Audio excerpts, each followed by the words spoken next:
Hey everybody, it's Zach Clayton. I am here with the amazing goddess of the grapes, Stephanie Samos, and Dennis Schrader from the Price of Freedom Foundation, and my brother, Mr. Z. How are you all doing? Doing good. Brilliant. Thank you for asking. Um, we have a little bit of an interesting show for you today, because as many of you guys know, I do a Wednesday night podcast, and we try to. The dogs wanted to say something. My co-hosts are apparently mad because they didn't get to talk, but but we're going to replay this interview because it has so many different things, and just to give you three a little bit of an idea on what's going on, she runs a program where her middle daughter became had issues and became depressed and tried to take her life. And they went through and they did a lot of things. And after years and years of making sure and finding out things, and this is one of the things that we talk about, and this was probably one of the things was that caught my mind the most, is that she took, and what she did was she left it up to, or she had it in her mind, my daughter's getting help, I'm going to back off. We come to find out, and Dennis, I'm pretty sure you've heard this story before, that can't happen, because her during this time her daughter was still attempting to take her life on different occasions.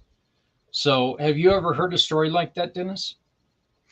You know, I haven't been as actively involved in the mental health industry as many others have. I have not actually heard of that. I was actually thinking about a friend of mine from the Army, Colonel Randall Schwally, who was talking about, and I knew his daughters from when we served together, and I remember several conversations where he was talking about his youngest daughter, and her, she had at least one. I'm thinking it was more suicide attempts, and so I don't really. I mean, I just remember him going through all kinds of turmoil and doing whatever they could um, to save her life, to basically give her a reason to live. She has survived all of that, and she's now in her 20s. But I was just, as you were mentioning that, I was thinking about, and I was about to surreptitiously send a text message to my friend to say, hey, this might be something that you could provide some personal insight into as well. So The wonderful thing about this is, and you guys will learn about this a little bit more as we play this. And unfortunately, just to let you guys know, we're not going to be able to respond because this runs over our allotted time. And as business people, unfortunately, we've got top of the hour commitments. But we will be talking about this video more next week on the show. But their process is 4 questions. That's all it is. It's 4 questions, but it's so amazing, and it works because the and the first 3 questions, guys, are yes or no. But the question number 4 is the one that's going to make them start to think. It's going to give them a little bit of, well, like I said, it's going to make them think. It's going to give them a little bit of direction, and make them kind of really think about things that are going on in their lives. So I really think that you guys are going to enjoy. Geez, everything I've got's talking now. Real professional I am today. So what I would like to do first is I would like Stephanie, please give us an introduction of who you are and what you've got going on. Sure. Hi, everybody. My name is Stephanie Simoes. I am a cause entrepreneur with One Hope Wine. What that means is I partner with nonprofits and people to help with fundraising through wine throughout the year. And that has kind of led us into veteran housing, which is really cool. I've learned so much from these nonprofits I've worked with about the homelessness crisis with our veterans, and it's kind of inspired us. And our small business to kind of take that in a different direction. So if you'd like more information, my link tree is on the screen. You can contact me on socials there. Love to hear from you. Thank you very much. And yeah, as she said, the link tree is right there for you guys to look at, trying to get the other things set up. So this is going real well. Dennis, why don't you tell us a little bit about the Price of Freedom Foundation and how people can get a hold of you? Sure. Well, my name is Dennis Schroeder. I'm a retired lieutenant colonel from the U.S. Army. Spent 24 years in service there. About a little bit more than 4 years ago, I started the Price of Freedom Foundation. It is dedicated to telling the complete life stories of our fallen, those who died while in military service to our nation, and to do so in depth.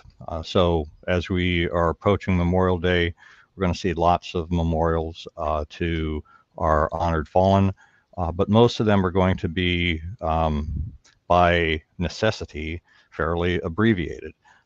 We believe that they and their sacrifice deserves more, and their families and friends and our nation really deserve to have the opportunity to know who they were as a total person. So that's what we do. We produce books, and we intend to produce video documentaries, and our first story is out and available on all of the online retailers, booksellers, Amazon, Barnes & Noble, etc. It's called Silent Soul, the Machinist Mate First Class Alfonso Abdel Amos story, and you can find it either by searching that or the Price of Freedom Chronicles on any of those sites. Thank you, Dennis. And if you guys want to find out more about Dennis, please go to our any of our pages, and you're going to be able to find out Dennis's story. He's not only part of our team, but he was our very first guest, and we got to learn a lot more about him. Right now, if you check out Stephanie's link tree, it's going to take you to the Community Pay It Forward One Hope Wine Facebook page. And Dennis was also one of the people that we are trying to raise money for. So, you can always find out more about Dennis. So thank you very much, sir. Mr. Z, let's get some info about you to all of our wonderful, wonderful people. Thank you. Lots of wonderful people here, just like your audience and everybody here. And thank you, my brother from another mother, for having me here. And hello, world. My name is Z, or you can call me Mr. Z. I am a web developer, and I am also a consultant that specializes in helping nonprofits, veteran business owners, and entrepreneurs like yourselves who are looking to announce upcoming events, book online appointments, or perhaps accept donations and sell products without the use of eBay or Jeff Bezos.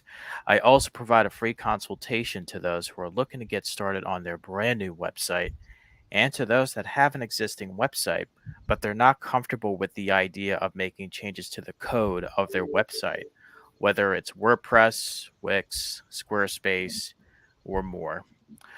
So with that being said, if you are looking to modify, develop, or redevelop a custom ADA compliant website that is specifically catered to your needs, well, let's develop a website Z World is waiting for. Thank you very much, and back to you. You know what? You're missing your logo up top.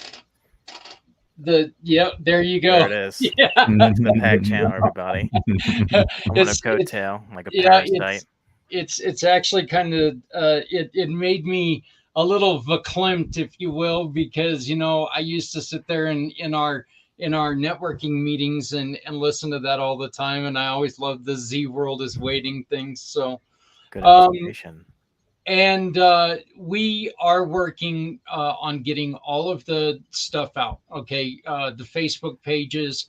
Uh, Z is working diligently on getting all the code and everything that we need for the websites to where we can put the footprints forward on all of our websites and make sure that it's there for you guys to use and use for anybody who's out there that needs it.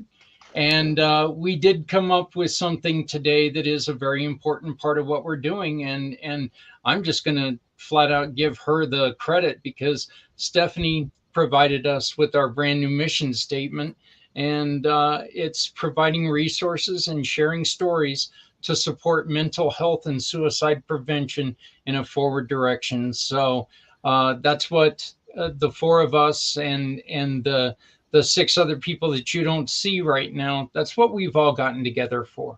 We've gotten together because suicide is a problem. 2020 ended with us losing one person every 11 seconds. And everybody that we bring on is going to try to do their very best to provide someone with some type of support. And as I've stated a million times, and I know a lot of you guys are getting sick of hearing it, every single one of us, we heal differently. We want to make sure that we bring healing resources for everyone that's out there. So please, if you know anybody who falls into line or anybody who has a story that they want to tell or anything like that, just have them reach out on my For My card or go to communitypayitforward.us. Once again, that's communitypayitforward.us. Call me out. Say, hey, we've got somebody who I'd like for you to talk to. If your business has anything to do with trying to help people through mental health difficulties or suicide, if you yourself have a story or know somebody who's got a story, win, lose, they're all stories that need to be told. So just please reach out to us and we'll do our best to bring you on and tell your story and see who we can help. So, okay, guys. Well, very short show for us today because now we get to kick back and watch as I did this interview and it's like I was telling Stephanie and Z earlier, Dennis. It's kind of one of those things that, you know, I have a habit of saying, yeah, this is a great interview, but it makes it sound like I'm good. No, I'm not any good. It's the people I talk to that are so good. And that is truly the story here. Because they've got a program that it's aimed at teen suicide. But what this is the way that they put it together, 4 questions can be used for anyone.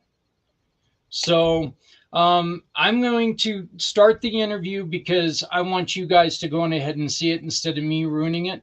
But let's do this, and then once again, we will all be back next week to give our views on what we see here. If you do have any questions, please make sure that you reach out to us because we're all willing to talk about this. That's the reason we do this. So for Stephanie, Dennis, Mr. Z, and myself, please enjoy this video. It is a little bit longer, but we will see you next week. But this video is so very important, so I hope that you enjoy it.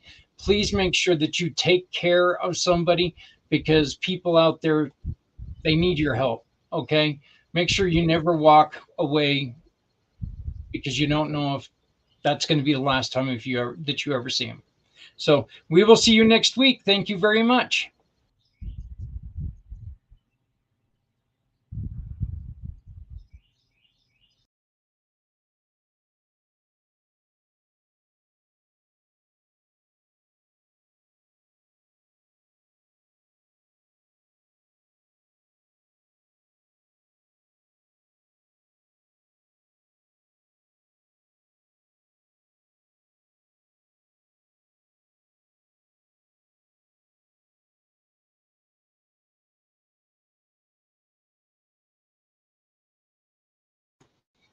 All right, so we're having a problem with the sound again, and I don't understand why.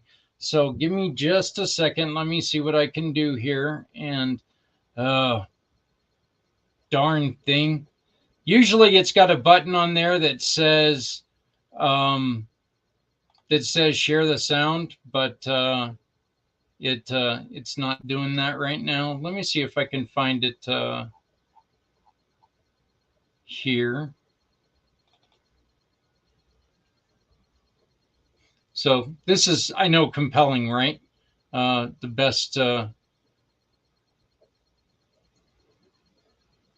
the best show in the world. Yeah, there you go, Z. Very compelling. Yep. So oh, this is wonderful. Oh,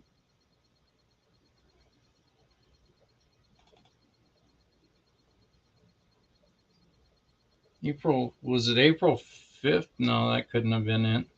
So um all right, well, let me see what I can do on trying to share it here. Share screen again. Entire screen. Ah, okay. Ah, and here's Trevor. Let me do this real quick. Um, hey Trevor, how you doing, my friend? I'm doing pretty well, thank you, Zach. And how about you? We're doing great. We ran into a little bit of a problem, and Okay. the person for the interview is not able to be here today. But I have a recording of her, but it's running a little bit it runs a little bit long. So what we're doing, because of time constraints for everyone, what we're going to do is we're going to play the video, and then at the end of the video, we'll all come on next week and talk about the video. But can you do me a huge favor, and can you introduce yourself and tell people how to get a hold of you? I can do that. I am the web detective, also known as Trevor Gibbs. I help to protect and serve your brand, primarily looking at your online digital thumbprint. The best way to get hold of me is to use email, which is trevor@thewebdetective.online. Or if you go to LinkedIn, you can find me there. On Alignable, you can find me there. But obviously, our Zach Clayton, he has all the details too. So he'll hook you up.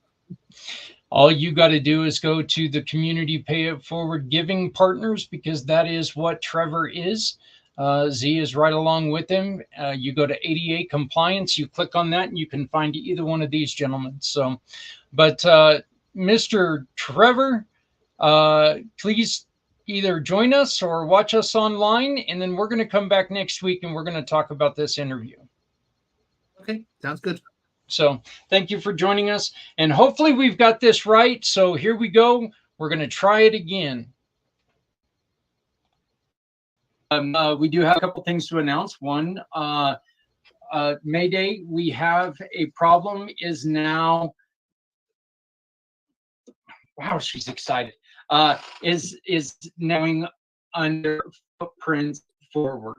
And we're using the saying that I created on the 22nd, which is no matter how softly you walk, you still leave footprints, meaning that whoever you are, if you think people are not going to miss you, if you commit suicide, you are wrong. There's going to be people who there's going to miss you a lot. One other announcement that we've got is the day that we are going to announce the date for the Chili Cook-Off and Toy Drive for 2023 with Key Largo Lounge. Number 6 is here now. Wow, excited much. But it is the second Wednesday of the month, and that means that I am joined by my very, very, very special co-host. Let me try that again. Co-host, because he's not a co-host, he's a co-host. Mr. Les Simpson. How's it going, Les? My co-host. How are you? I don't know. Apparently, I forgot how to speak in between the time I press play. I think you have some meat on your hands or something. The dog. Yeah. I'm being attacked by my own dog. I don't know. So, so Les, you got a very special guest with us today. Why don't you go on ahead and make the introduction, and we'll pull her on up. Sure. This is Jackie Simmons. She's world famous speaker, author, and she has a nonprofit about teenage suicide. But I was telling her about this veteran group, and she said adults work just as well. And so she really wants to educate us on what causes the problems and what we can do about them, because she is the expert on this. And I'm very excited. She's done TED Talks. For anybody that knows what that is, that's a very special talk that only certain people get to do. She's done them. And now she's going to actually reiterate it on this show, which is quite a privilege for us to watch. Well, that's great. And so we are thrilled to bring on Mrs. Jackie Simmons. How are you doing, Jackie? I'm delighted to be here. Well, I'm very, very happy that you are joining us. Yes, February 22nd, for the last 2 years, I've done a 22-hour podcast that was about veteran suicide, because the numbers were, they are what they are. And one of the things that my studies have brought up were the number that caught me most off guard was the one that I put up in that video, and that by the end of 2020, unfortunately, we had one suicide every 11 seconds in America. So tell us a little bit about your program, and then we are looking for someone, if you would like to learn more about this and see how the program works. We're looking for a volunteer. If we don't have a volunteer, I volunteer. All right. Before somebody volunteers, permission to interrupt, sir. Yeah. Before somebody volunteers, let's let them know what they're volunteering for. I should ask you before I volunteer, because if you make me cry, well, that'll be funny, and it could only make my ratings better. So. Well, there's something special that happened on January 21st of 2021. I'm sorry, January 16th through 2021. That's when I stood on a TEDx stage in a ghost town known as Las Vegas. Yeah. It was the height of COVID. There was no traffic moving on Las Vegas Boulevard. There were no pedestrians. Vegas was dark and it was quiet. And when I walked into the room of my TEDx, the only audience that Vegas would allow was the other speakers. So while I stood on a TED stage in Las Vegas, it's not what most people experience. I'd like to take you back there with me for just a few moments, with your permission. We're going to visit my journey that got me to this TEDx stage after we have the talk that saves lives. That's what we'll be volunteering for. We started with 3,000 a day. 3,000 a day. That's the number of teenagers who attempt to take their own lives every day, just in the USA. By August of 2020, oh, by the way, that number is from August 3rd, 2019. Come back to that date. August of 2020, the Center for Disease Control said that 25%, 1 out of 4 of every young adult is suicidal thinking. Think 4 people you know between the 14 and 24. One of them is struggling to stay alive. And that's what we've learned. It's summer. And in the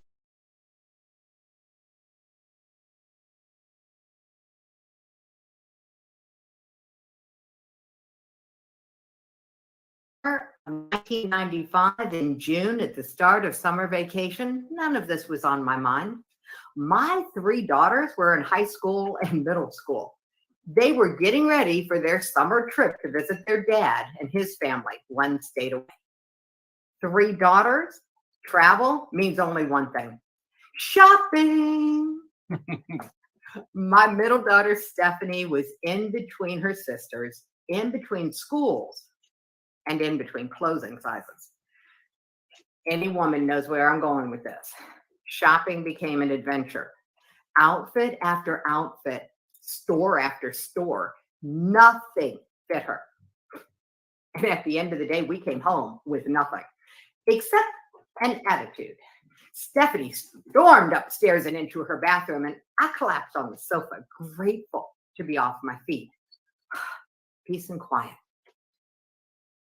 And then, Mom, I think I need help. My eyes were drawn to Stephanie's left arm. Blood was dripping off her fingers on the floor. The emotional part of my brain started screaming in terror at the sight of my bleeding, obviously suicidal child. The rational part of my brain started flipping through files in my head, trying to remember the date of her last tetanus shot. Have you ever been panicky and calm at the same time?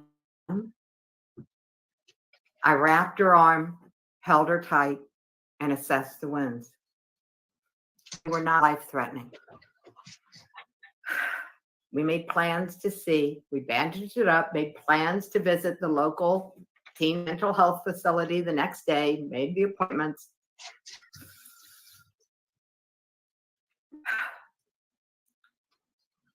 Eventually, all the tears stopped. All the mutual I'm sorries were shared, and she slept. I couldn't risk being away from her, so we slept in the living room on the futon. And between us, her hand note, her promise not to harm herself while I slept. Yeah, right, like I was going to close my eyes that night? All night, I stared into the darkness in the direction of the ceiling, listened to her breathe, and wondered, what just happened? How the hell did this happen? Who's to blame? It had to be somebody's fault. What followed? Years, counseling, therapy, medications, interventions, hospitalizations, and 13 more attempts. I sold myself on the idea that as long as Stephanie was getting professional help, we didn't need to talk about it. The truth was, I didn't want to talk about it. Would you? Would you want to know what made your child unhappy that they dying was better than living? I didn't want to know, so I didn't ask. And then, August 3rd, 2019, Stephanie is giving a 7-minute talk, a message that matters. The hotel, the conference center on the outside of Sarasota, Florida. It was already hot that morning. I walked into the conference room and greeted the 12 speakers that I trained. Oh my God, Stephanie looked amazing with her hair pulled back, and a flowery top, bright skirt. She was in that nervous, kind of excited state you get into right before you give a talk. She was the first one up. The audience took their seats and the lights dimmed. Everyone help me welcome Stephanie Ashton. Oh my God, I was so proud of her. She walked up confidently, shook my hand, and with a startling statistic, 3,000 a day. That number of teens lives every day. In the back of the room, I was stunned twice. First, because I had no idea the number was that large. And second, because I had no idea suicide was her topic. Her next sentence. When I was after a bad day of shopping, I stood in my back of not fitting any clothes was just more proof that I didn't fit in anywhere. And that pain was more than I could bear. So I took a razor and cut into my left arm, trying to end the pain and my life. in the back of the room, I felt the blood drain from my face. I felt myself go pale. I wasn't prepared for this to be happening. And Stephanie continued. She said, outside of professional help, it's not my only attempt. There were others. And outside of professional help, we've never really talked about it. I've never really talked about it, especially not with Mom. Mom and I kind of talked around it. It was too personal, too painful. Mom had others. Well, we had to talk about sex. We had to talk about drugs. We had to talk about alcohol. Then I went to college on a dry campus. Oh, that means the kegs are hidden in the showers at the girls' dorm. We had to talk about alcohol more than once. But we never talked about suicide. And the truth is, I still struggle with suicidal thoughts. In the back of the room, I went from pale to bone cold as I faced the reality of the struggles that my daughter had to go through alone because I didn't have the courage to talk about suicide. Only my 30 years of Sanders Unit training kept me from crawling into a corner and just crying my eyes out. Have you ever been hijacked by a bad memory? Stephanie wound up her talk. Along my suicide avoidant journey, I've learned a ton of coping skills. Now, I want to get these skills to teenagers before they need them. Yes, before they need them. Oh my God, there wasn't a dry eye in the house, including mine. Stephanie got a standing ovation. People rushed up and they hugged her and they thanked her for being so brave, so willing, so vulnerable. And in the back of the room, I was frozen, rooted in place, torn between pride for her bravery and guilt and shame for my cowardice. After that day, Stephanie and I decided to work together. Who knew that was possible? We founded the Teen Suicide Prevention Society. But before that could happen, something else happened that day when I was standing in the back of the room. It hit me. 3,000 a day, the number of teens who attempt to take their own lives every day, means that over 6,000 parents start to live the guilt nightmare that I lived. That means that over 20,000 grandparents, aunts, uncles, brothers, and sisters start to live the guilt nightmare that I've lived every day. This means every day that hundreds of thousands of classmates, teachers, neighbors, boyfriends, and girlfriends all start to live the guilt nightmare that I'd lived. Probably all just as blindsided by it as I had been. And then I wondered, what if Stephanie was right? What if the key to ending teen suicide was as simple as having the talk before they need it? Before they need it. Oh my God, something so simple and obvious that experts have tripped over it. Simple and obvious, like putting wheels on luggage, kind of obvious, or putting ketchup in bottles that you can squeeze. Simple and obvious. When we started working together, we wrote a book. 20 authors came together sharing their inspiring story. The goal was the book in the hands of teens. So I took a case of books to the local high school. We had a group. I shared our vision that we would give books out to teens for free. And they could use the stories to help break the silence with their friends. And after we went around and I shared it all, then I asked the kids in the room, do you have a story? Do you have a friend who's tried-eyed? And they went around the room, one after the other.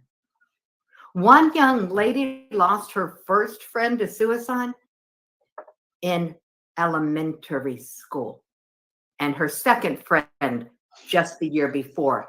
She was only a sophomore. When I was done at the high school, I went out into my car and sat there and cried because it was not just some of the kids or most of the kids, it was all of them. 100% of the kids in the room had a story, and I'll bet their parents were just as clueless as I had been. So we decided nonprofit, and because the world loves a good joke, the Teen Suicide Prevention Society was founded officially as a nonprofit on April 1st, 2020, the day they closed all the schools in Florida for COVID. So we couldn't get into the schools. We couldn't reach out. So what we did was take and pivot. And we started teaching people how to have the talk that saves lives. The talk that saves lives is a simple, guided, neuroscience-based script. It is very, very easy. And we started teaching it to parents and teachers and teens. And what we found was that it works. Tammy had the talk with her troubled son. They cried together. He agreed to get professional help. Raphael shared his stories with us. He has reported back to us that the talk has saved 16 lives. 16 teenage girls have decided to stay. He works with troubled teens. Now it's going to be your turn. The talk is super simple. It's available for free on our website. You can get the guide for the talk that saves lives. Along with it, you can get the Why Not workbook.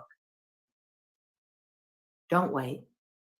We want you to have the talk, but we don't want you to go into it blind. So before you go to get the guide, let's let you be part of the talk. So here's the invitation. Hey, I've decided to be part of the mission to end veteran suicide. They gave me a guide. I need to practice. Would you be willing to help me practice my guide?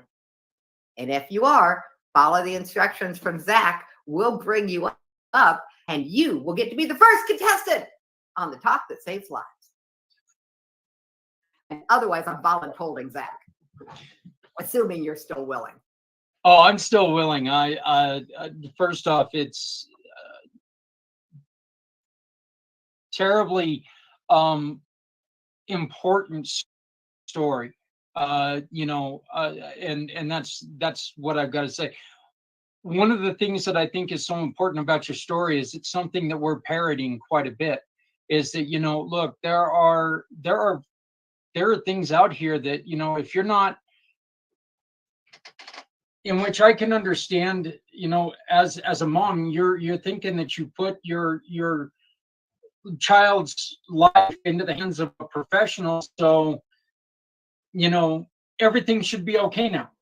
Everything should be okay. This is the way, this is the way it's supposed to be. Where I back out, I let them do what they do, and they take care of this. That absolutely is not the way it should be, though. You can't let it be that way. Here's what happened. And there are probably other people who've heard this. Have you ever heard somebody say, but if I talk about suicide, won't I be putting the idea into their head? No. That's a myth. It's a myth. I loved what you all have on your pictures where you say silence is deadly, because we absolutely know that it's true. The Center for Disease Control says that the refusal to talk about suicide is in and of itself a risk factor for suicide. Yeah. So silence isn't golden. Silence is deadly on this topic. So what we've done is create the tools that make it safe. Because here's what we've learned. The number one reason that people do not want to talk about suicide, according to my daughter, she's an expert, she didn't want to be a burden on the family. The number two reason we've discovered that people do not want to talk about suicide is not want to be made to go see someone.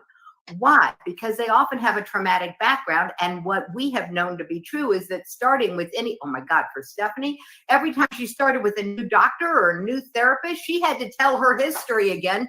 And she went backwards, not forwards. It was re-traumatizing to the extreme. Oh, so by the way, at my company and at the nonprofit, our prime directive, no one gets re-traumatized on our watch.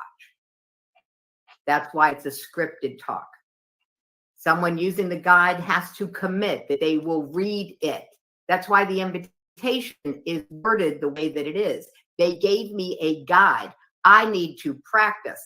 The person you're practicing with knows you are going to be reading the guide. This prevents direct eye contact. Absolutely important. You're reading the guide. You're creating a safe space. They know that you don't think they're at risk of suicide. They're only having this conversation with you to help you. Guess what you've just done? The minute you ask someone to help you, you have lit up the pleasure center of their brain. Their interior, their internal 3-year-old is going, oh, goody, goody, I get to help, I get to help. Teenagers still want to help. They just don't jump up and down quite so much. So they get to help. You've lit up that part of the brain. You're already building out an emotional buffer for them on this topic. This is critical. So do we have a volunteer, Zach, or is it going to be you?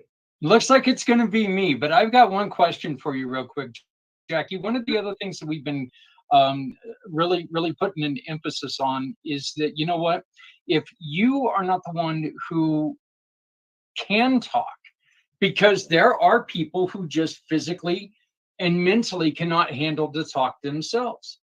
Mm-hmm. Jackie, how important is it to go and find somebody who is strong enough to do it?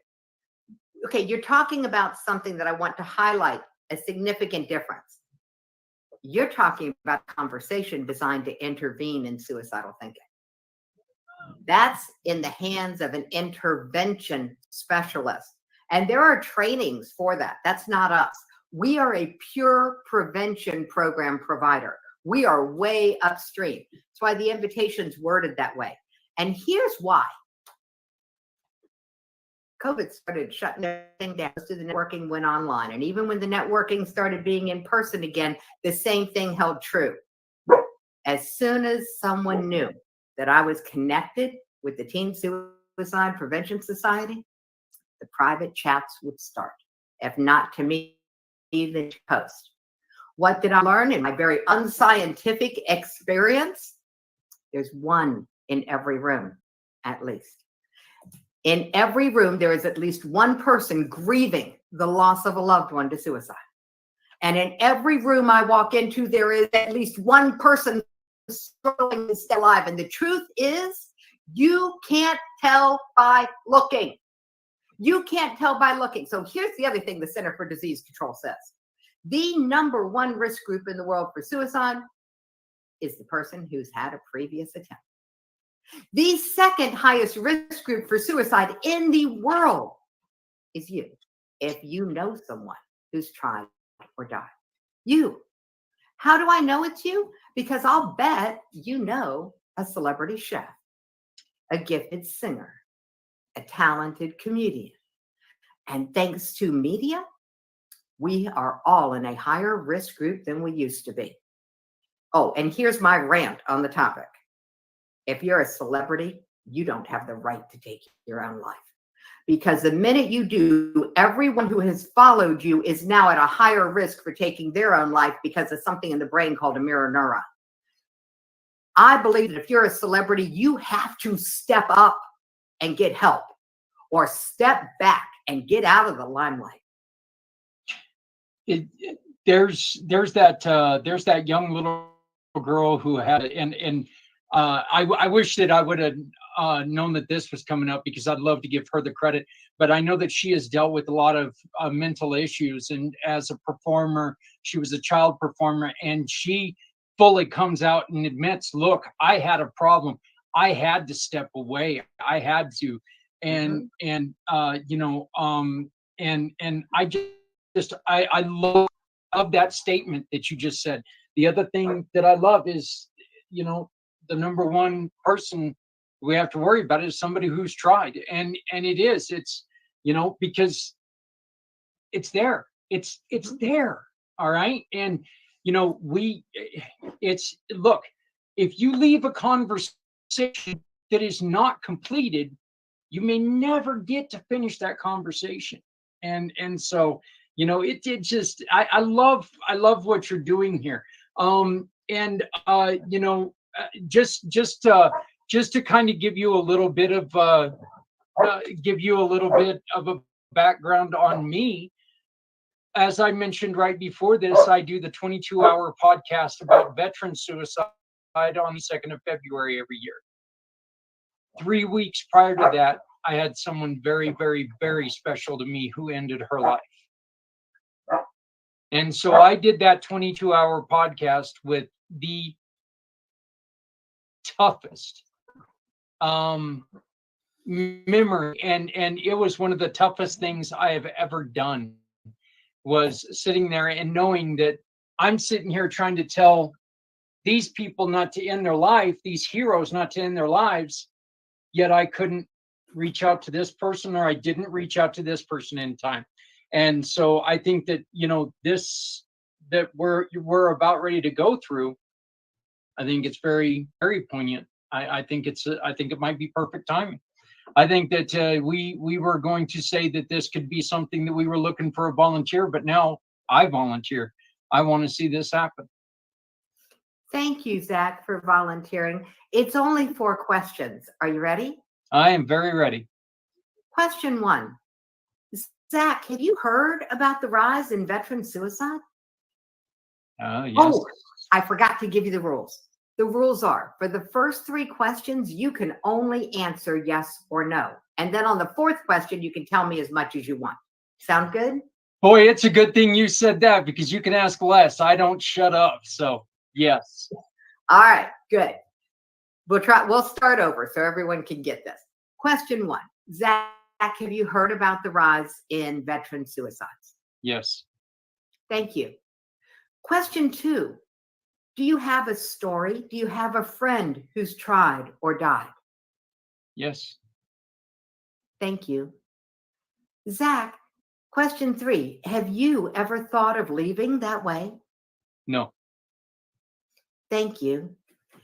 Question 4. Hey, Zach, why stay? What are your reasons for staying? You mentioned it earlier. My sons, my family, my new wife, our kids that I don't even know yet, and my new grandkids that I haven't had a chance to be around. And I offer something to people. Why else?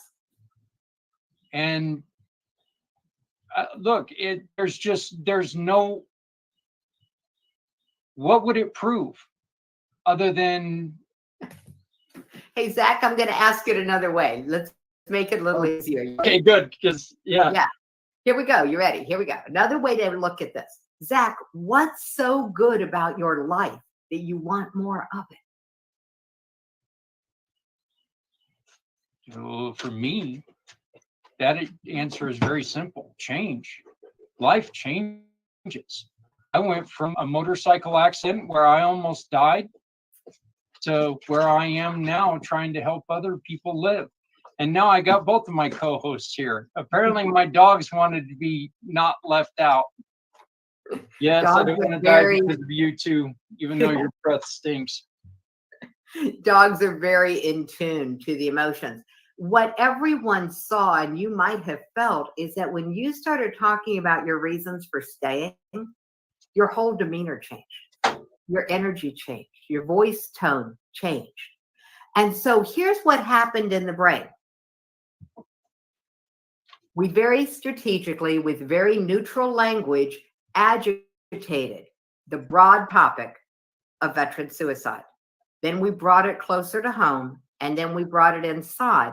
And so what that does is fire up all the electricity in the neural network that still holds grief and angst on the topic. And then with question 4, we flipped the switch. We redirected, I'll use better language. We redirected all of that energy into a new neural pathway labeled reasons for staying. And then the more reasons that you came up with, the more your brain searched for what's so good in your life that you want more of it. You were building out an entire neural network. So now when you have a naturally occurring thought of leaving, because Freud said suicidal thoughts are normal, they're part of our worst case scenario problem solving mechanism of the brain. So there's no problem when they don't stay around. So what happens now is you have a thought of leaving, it's going to hit this new filter in your reticular activating system in the RAS, and it's not going to hang around. It's like coating you with a Teflon. So congratulations. You now have a buffer between yourself and an edge that I don't need to know whether or not you were near, and you may not even know you were near. Jackie, let me ask you a question, and this is something that I strongly believe in, and I kind of see a correlation here of these two.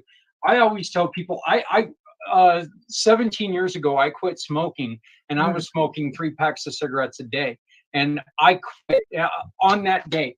I still had 3 cigarettes in my pack. I still had 3 unopened packs, but I set the time, I set the date, and I said, I am done on this day, and I have not smoked another cigarette since. I tell people I was able to do this because I wanted to quit. I wanted it more than I wanted to smoke. Is that are we kind of talking the same thing here? Because it wasn't, I think I want to quit. This was, no, I'm quitting. I'm done. It's what not we're doing is building out the same motivation.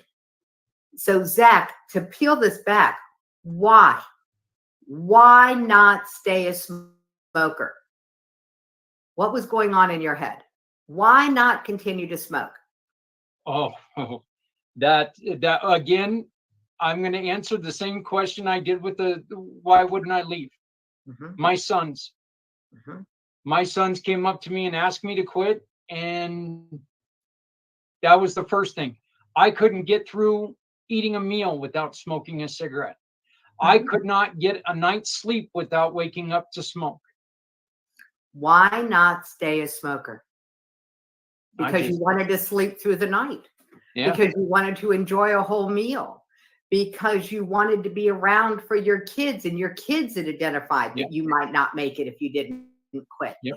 These are your reasons. And so this is the premise behind the Why Not Workbook. And you're right. It's exactly the same thing. When you start adding up, we call this building up evidence. When you start adding up evidence, building up evidence that life is worth living, that there are things you still want, that there are things you enjoy.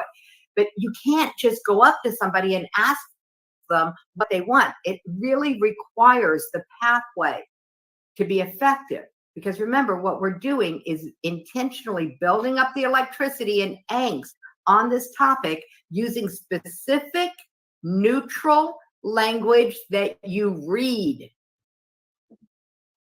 And then we're stealing it and redirecting it into the pathway that builds the buffer between someone and an edge that they may not even know they're near.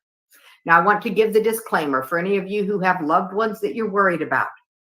If someone answers yes to question 3, yes, they've had thoughts of leaving. Again, it's really neutral language. They've had thoughts of leaving, and they answer no to question 4. They have no reasons for staying. We say stay with them and dial 911. Oh, they might hate you for it.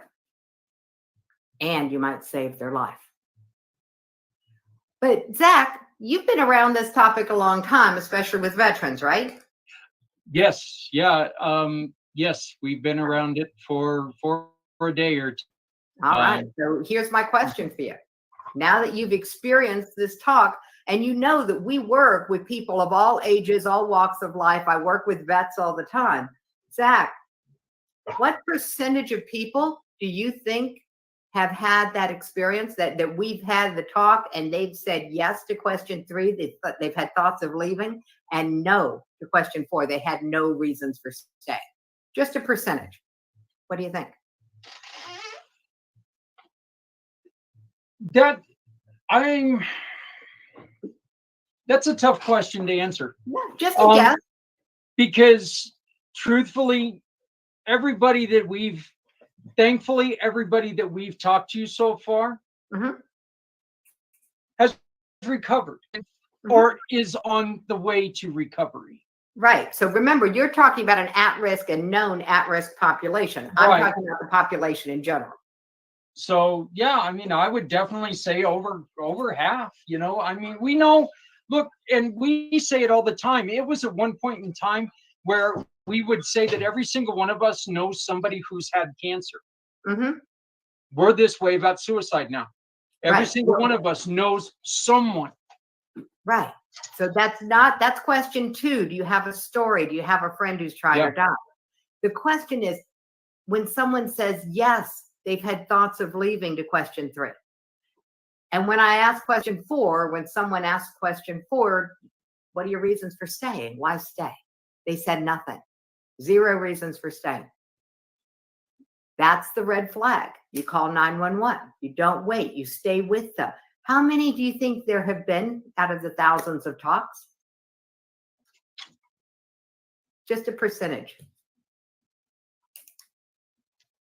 I'm going to say with your program, with the way that it's thoughtfully put together, I say that the number's probably pretty low, probably about 10-15%. That's pretty around the ballpark of what people guess. The truth, 0. 0. 0. And the reason is because people who are masking depression and suicidal thinking will lie.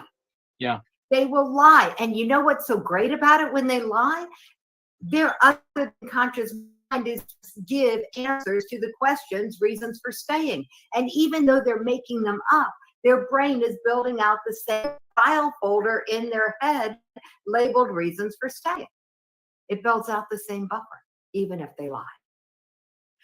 And disclaimer, sorry guys, I kind of forgot to mention this, but every single person who would listen to this, who would listen to Zach answering the questions in this talk that saves lives, every single one of you, because of a little thing called mirror neurons, you just walked further away from an edge that you might not have even known you were near. As Zach came up with his reasons for staying, your brain was playing along. Exactly. And that is one of the reasons, Jackie, why we thought, myself and the group of people I work with included here, this is one of the reasons why we thought that this is important enough to talk about. Mm-hmm. Every single one of us is going to heal different. Mm-hmm. We need to make sure that everything is out there, because those who are comfortable in a buyout setting, Mm-hmm. guess what? If that's all you offer them, they're going to walk away from it and nothing's going to change. Here's what we This gives us another option. So yeah, well, I'm going to give you another option. Have you ever heard of the positivity professor? It's a guy named Sean Aker. He's from Harvard University. I He's actually have not.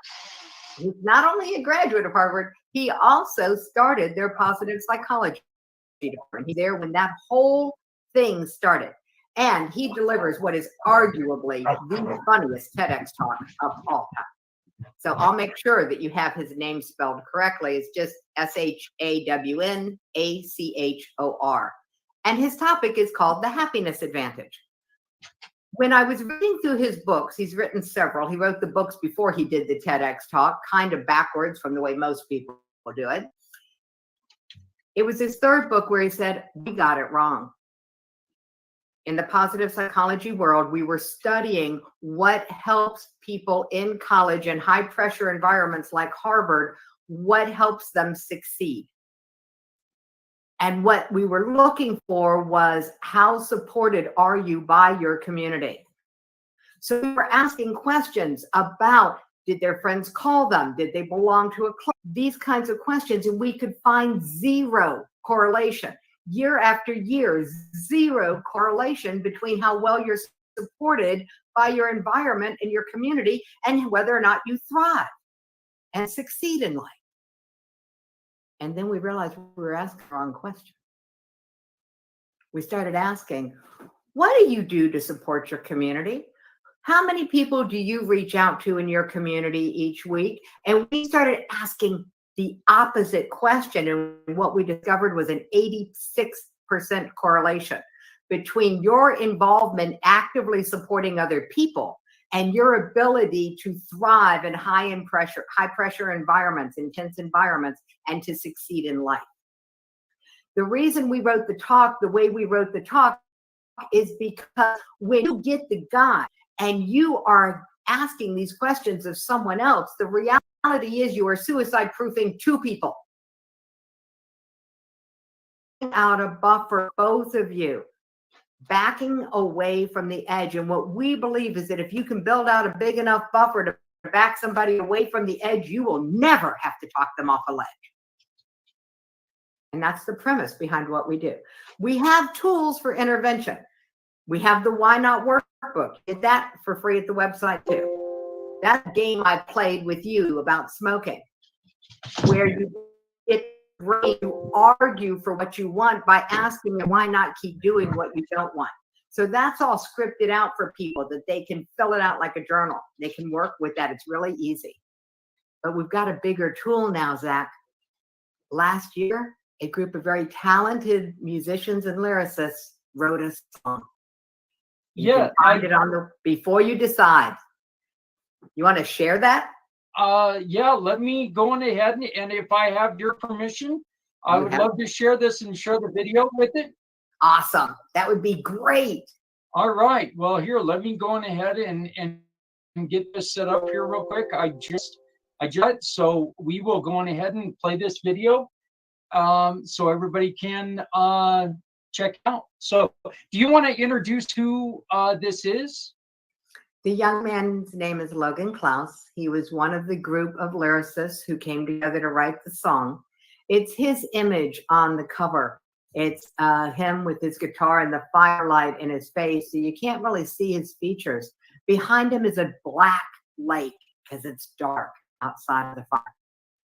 That night was the last night of his friend alive, and that's why they chose that picture for the cover of this song. And you'll see what comes when he plays this. Okay, so this is Logan Klaus. Before you decide, and you can find so on your website, correct, Jackie? Correct. The button that says the song. Okay, so here we go. Let's go on ahead and share this with everyone.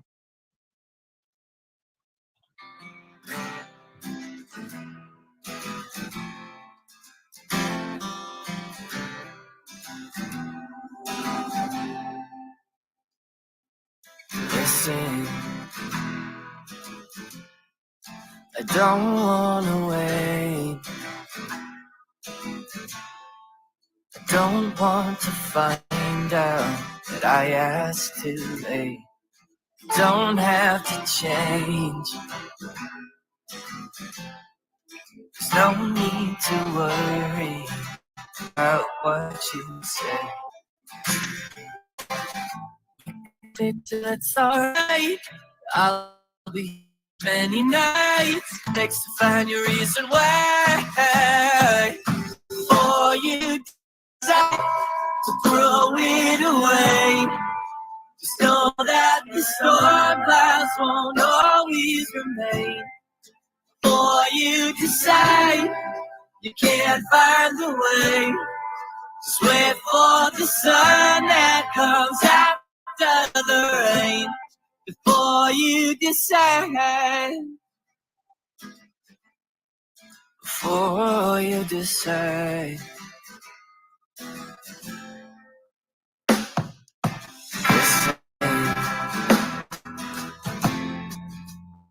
Say I know, but I promise I'll go. Oh, the distance I understand. Oh, our position, you don't have to feel so distant. You can stay till it's alright.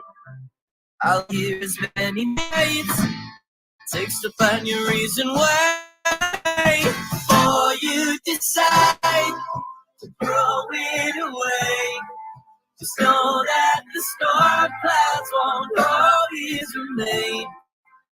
Before you decide you can't find the way, just wait for the sun that comes after the rain. Before you decide. Before you decide.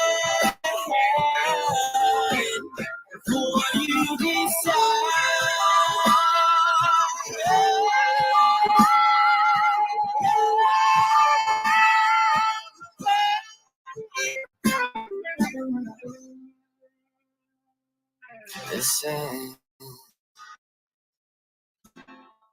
I don't wanna wait. I don't wanna find out that I asked too late.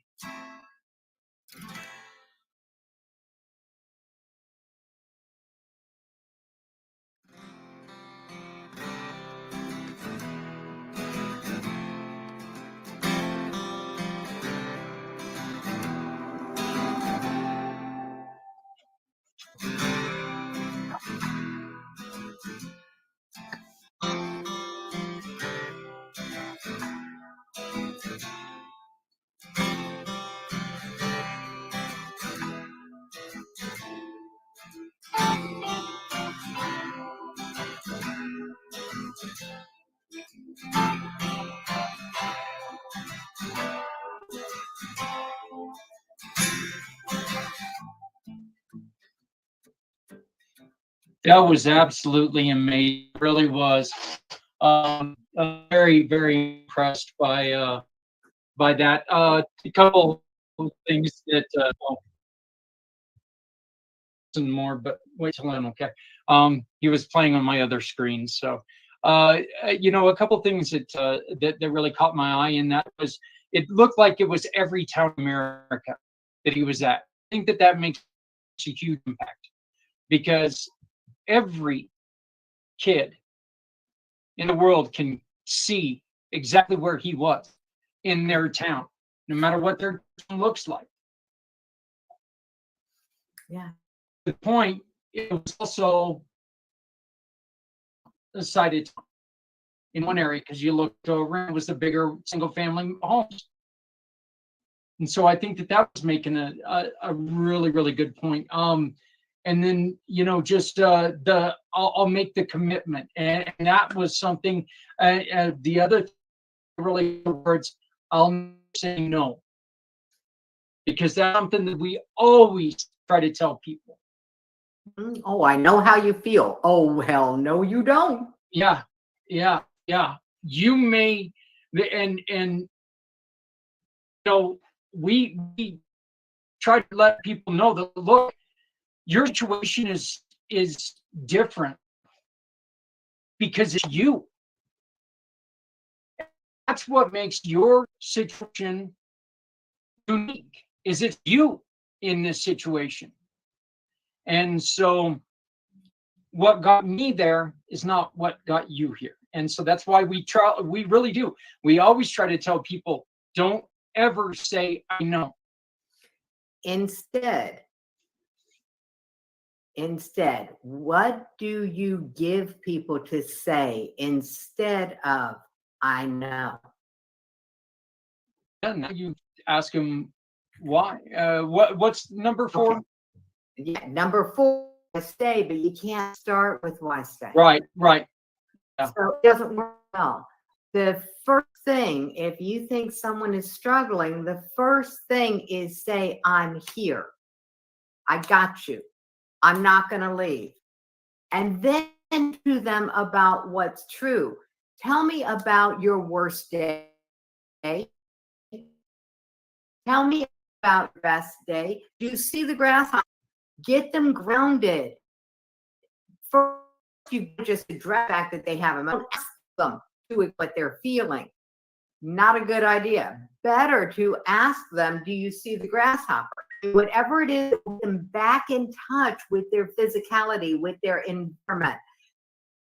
We call it a cup. Get them to say something about something that's concrete, universal, and picturable. That's a cup. Because if they're holding on to something that's real, you've got a better shot.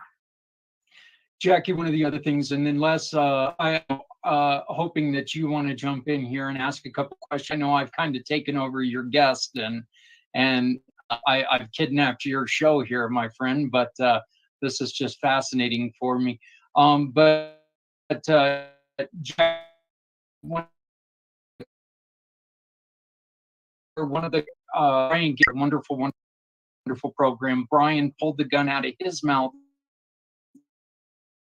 when he heard the word God, and where the words of God are not what it takes for everyone. He that is what saved him. But he says, and excuse my language, he says, if you are going to tell people I'm here to listen, get ready, because you can hear some shit. You're going to hear some stuff that you're not ready for, but you have to be ready for. All right. This is where I can help. This is where Ben and I want to connect. We have the Advocates for Living program. This is the program that builds emotional resilience in you so that you have the ability to listen without judgment. When you have the ability to listen without judgment, when you can listen without making any meaning from their words, when you can listen without judgment, they will feel free to speak without fear. And get them with a professional intervention specialist as soon as you can. That is professional training required to be an intervention specialist. At the Teen Suicide Prevention Society, we can prepare you for whatever could come up in the Talk That Saves Lives, in the Why Not workbook. We've got the training for you. We absolutely want you to be an advocate for living for everyone. And we do not want you to step in where an intervention specialist is needed. Now, I take a lot of flack. I ran the suicide prevention show. I had people call me out for calling it a show. I had people say, your message hit me like a slap in the face. How dare you put suicide prevention and fun in the same sentence? Suicide prevention is a fight, a daily struggle to stay alive. And I said, after some soul searching, who am I? Who do we want to be? And I said, you need intervention. You're already struggling with suicidal thinking. It's too late to prevent you from struggling with suicidal thinking, which is what we do. We prevent the problem from occurring. We are way upstream. And if our message that upstream is fun, that suicide prevention, pure prevention is fun, drives you away from us and into the waiting arms of an intervention specialist, our message is doing its job. That's fantastic.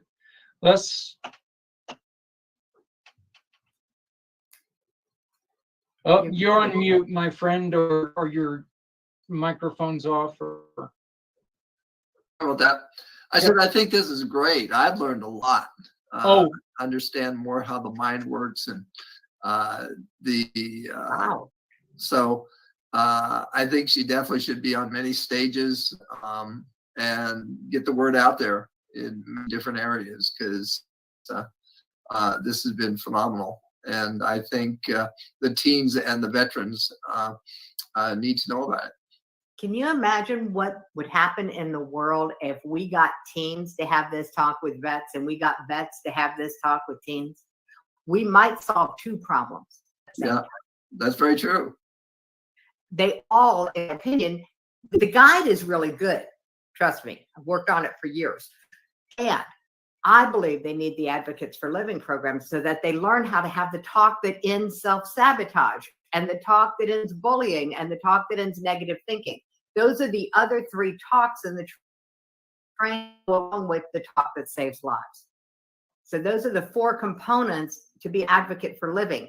You are prepared to address bullying, to address self-sabotage, to address generalized negative thinking, and to save lives. Because you don't have to, this is what I loved about the lyrics in that song. You don't have to worry about what you're going to say. We've got you covered. We got the guides. Let us help you. Help them. I again,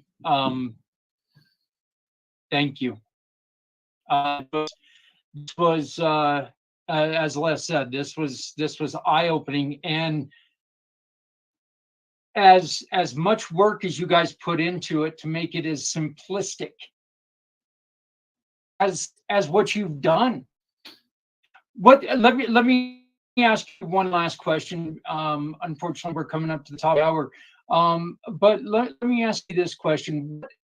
are do parents kind of look at you at first and go, what? No way. There's no way 4 questions are going to save my kid's life.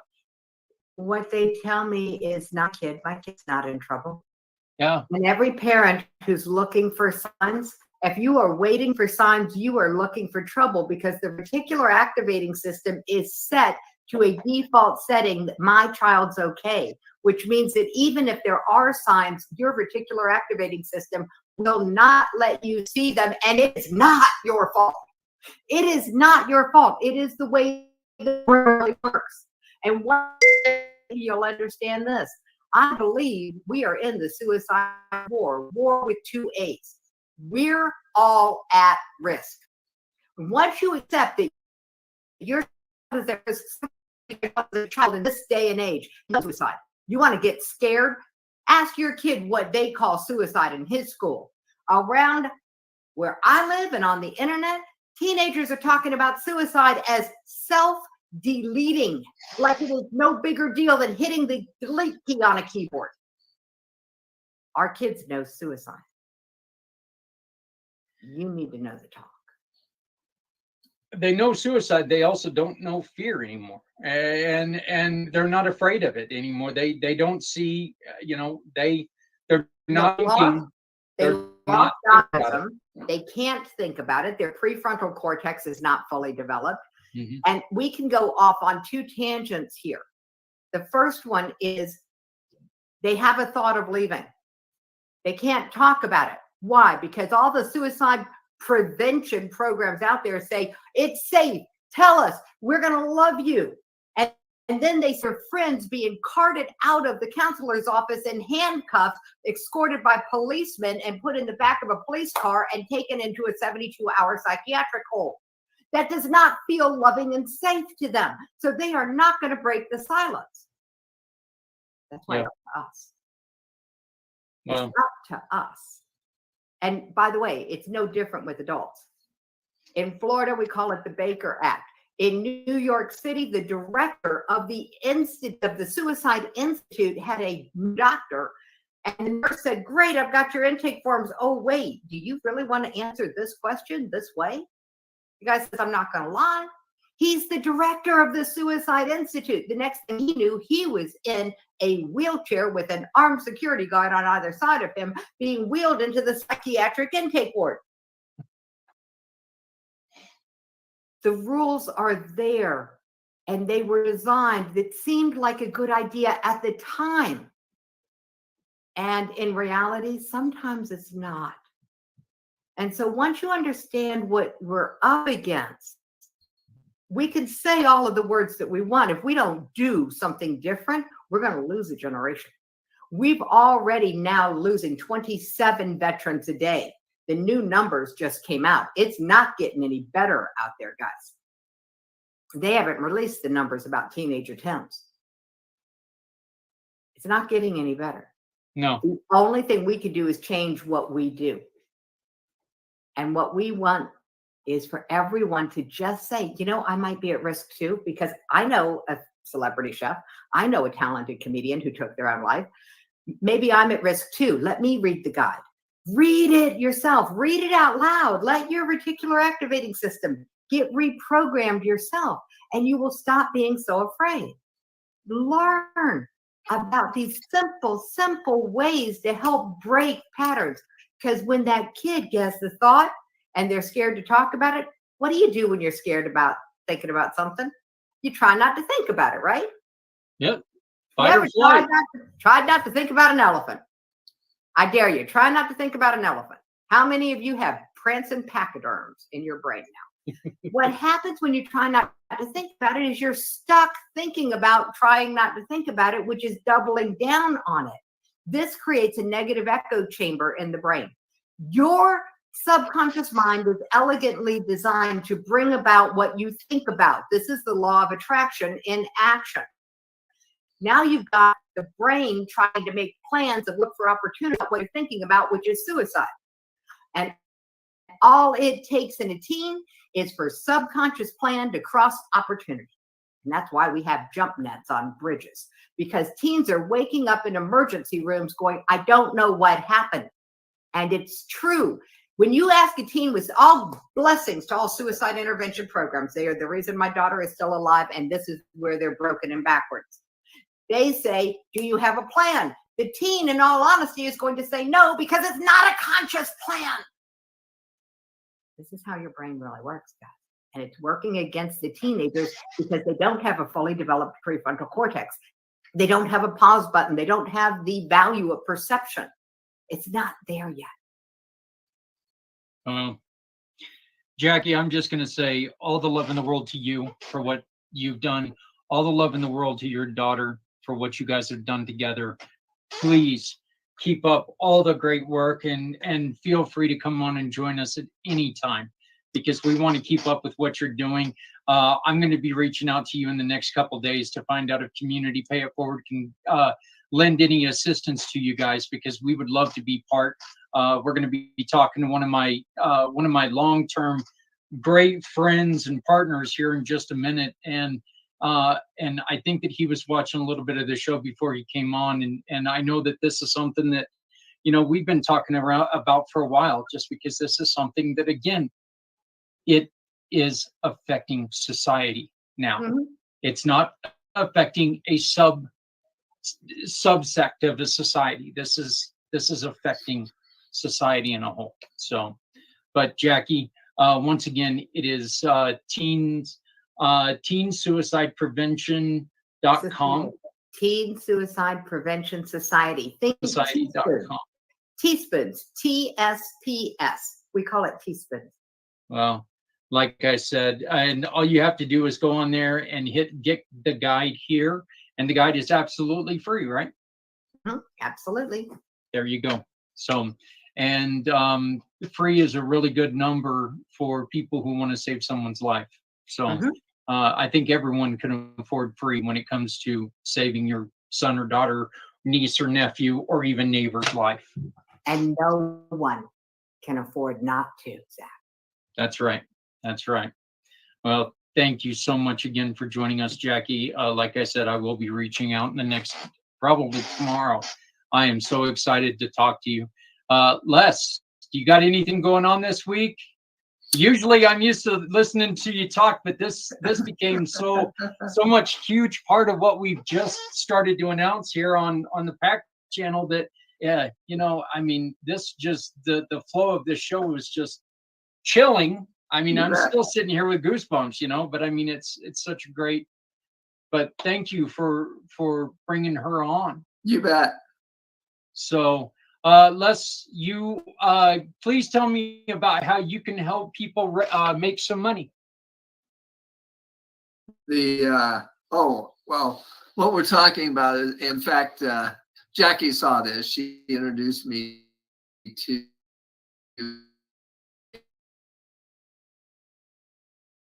doctors. There's a new technology. In fact, how many of you have had a friend or a relative die of a heart attack and you had no concept that they were even sick? Well, that happens. In fact, 70% of the families find out when their relative dies.